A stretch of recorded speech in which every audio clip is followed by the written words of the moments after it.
The violent crime plaguing our city has now hit home for one of Memphis's most well-known rappers.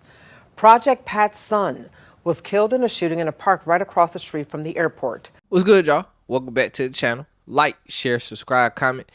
I just talk about in the video, and we're just gonna hop right into it. So today we will be talking about Project Pat's son. So if you, well, when I know, I'm pretty sure most of y'all know who Project Pat is from 3-6 Mafia. Project Pat son in January of this year, January 23rd to be exact, was shot and killed in the Igmory Heights neighborhood of Memphis, Tennessee. Obviously, we all know Project Pat, 3-6 Mafia, and all them origin from Memphis, so that's not to be expected. But the shooting happened around 1:15 p.m. near Cargene Park, close to the intersection of Ketchum Road and Long Street. Miss Police said that Houston died at the scene of that shooting. Yeah, it happened almost 2 weeks ago on the Friday when Memphis was hit by a half-foot of snow. Police were called to a park in the Imogene Heights neighborhood and found a man dead. He was later identified as 21-year-old Patrick Houston Jr. Today, Fox 13 confirmed he was the son of Memphis rapper Project Pat. Like I said, this happened January 23rd of this year. Why we are talking about it today, because recently we got our first arrest in this case. So I'll probably put it in here as I'm reading it, but you're gonna have to decipher through some of it as I'm reading it, because they put it in, because the U.S. Marshals picked up two different women for two separate cases. So what it says: on July 15th, 2025, the U.S. Marshal Services arrested two women wanted in the unrelated Memphis murders in different states. Talia Jones, 19, was arrested in Minneapolis, Minnesota, for the facilitation of first-degree murder.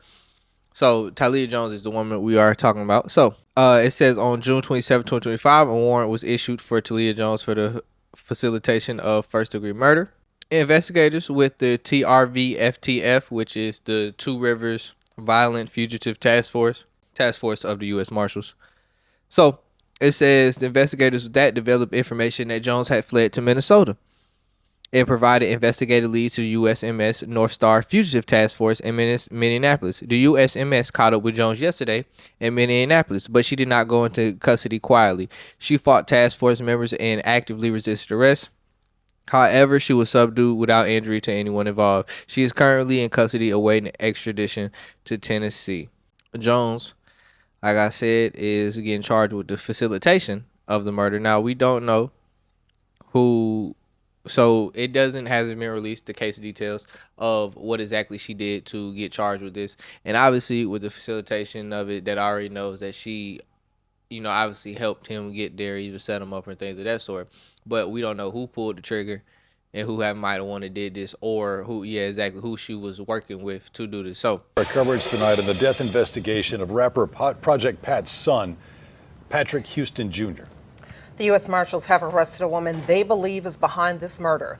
19-year-old Talia Jones is charged with facilitation of murder in the death of Patrick Houston Jr., the son of rapper Project Pat. Tonight, we're working to find out more about Jones.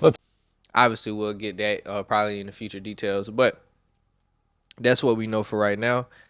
As far as Jones, she does have a small history, pretty petty stuff besides this one incident. So Shelby County, which is Memphis, court records show that October 24th, 2024, Jones was arrested in Memphis for theft of property for allegedly shoplifting, and a week later she was charged with aggravated assault during a domestic disturbance at her Ketchum Road apartment. According to the police, Jones and her girlfriend got into a fight that turned physical. Jones claimed her girlfriend grabbed a hammer and she grabbed a knife to defend herself. During the fight, Jones said she cut her hand on the knife. Both women were taken into custody, but the charge against Jones was dismissed to lack of persecution. A bench warrant was issued for Jones on June 2nd after she had failed to appear in court for the shoplifting case. First-degree murder. Court documents related to her alleged role in Houston's death are not yet available, but she was involved in two previous cases. In October 2024, she was arrested following a domestic incident at an apartment complex on Ketchum. She allegedly used a knife during a fight against a woman who was armed with a hammer. That case was disposed. Later that month, she was arrested again, accused of shoplifting from a dollar store on Perkins. She was released on her own recognizance, but didn't show up for a court hearing, and a warrant was put out. Pretty much, that's what's going on. That's what's going on with that case. So, like I said, a facilitation found her in Minneapolis. So, obviously, we're gonna get a lot more details. One, why she exactly was in Minnesota of all places. Probably knew somebody up there, but we'll get more details about that as well. Like I said, facilitation means she worked with somebody, so we obviously get the other people and get basically what actually happened in the case of, the basis of it. But we don't know when that information be exactly revealed, but we're getting closer and closer, obviously, with her arrest. So that's all I gotta say though. Like, share, subscribe, comment. ID to top on the video, and we up.